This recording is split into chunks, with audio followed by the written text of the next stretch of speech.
Tuition অ্যাপের tutor profile unlock করতে আমরা যে জিনিসটা করব সেটা হচ্ছে প্রথমে হচ্ছে আমরা আমাদের টিউটর প্রোফাইলের লিঙ্ক কপি করব।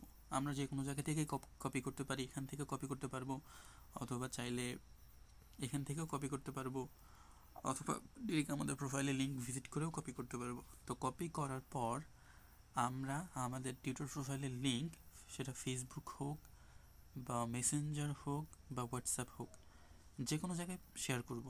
মেসেঞ্জারে করলে হয়তো বা মেসেঞ্জারে হচ্ছে একজন একজন করে হচ্ছে সেন্ড করা লাগবে, হোয়াটসঅ্যাপে করলেও হয়তো বা সেমভাবে হচ্ছে হোয়াটসঅ্যাপেও একজন একজন করে সেন্ড করা লাগবে।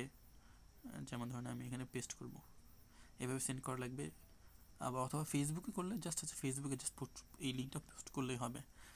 তো সেখান থেকে 10জন, মূলত হচ্ছে আপনাকে 10জন পর্যন্ত শেয়ার করতে হবে। 10জন যদি আপনার প্রোফাইল ভিউ করে তাহলেই হচ্ছে আপনার প্রোফাইল আনলক হয়ে যাবে। এখন হচ্ছে আপনি বুঝবেন কিভাবে যে আপনার কয়টা প্রোফাইল ভিউ দরকার, কয়টা প্রোফাইল ভিউ হয়েছে আর কয়টা দরকার।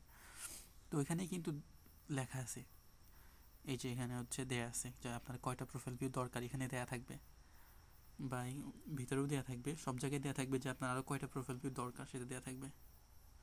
যেমন ধরুন আমাদের অলরেডি 8টা প্রোফাইল ভিউ আছে, আমাদের আর 2টা দরকার, সেজন্য এখানে 2টা দেখাইতেছে।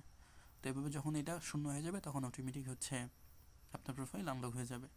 এবং প্রোফাইল আনলক হলে তখন হচ্ছে আপনি যা ইচ্ছা তাই করতে পারবেন, মানে আমাদের সমস্ত ফিচারগুলো আপনার জন্য ফ্রি হয়ে যাবে। তো আচ্ছা, সেম প্রসিডিউর অ্যাপ থেকেও আপনারা সেমভাবেই জাস্ট প্রোফাইলে লিঙ্ক কপি করবেন, তারপর হচ্ছে ওরা ফেসবুক, হোয়াটসঅ্যাপ বা মেসেঞ্জারে শেয়ার করবেন, তাহলেই হবে। ধন্যবাদ।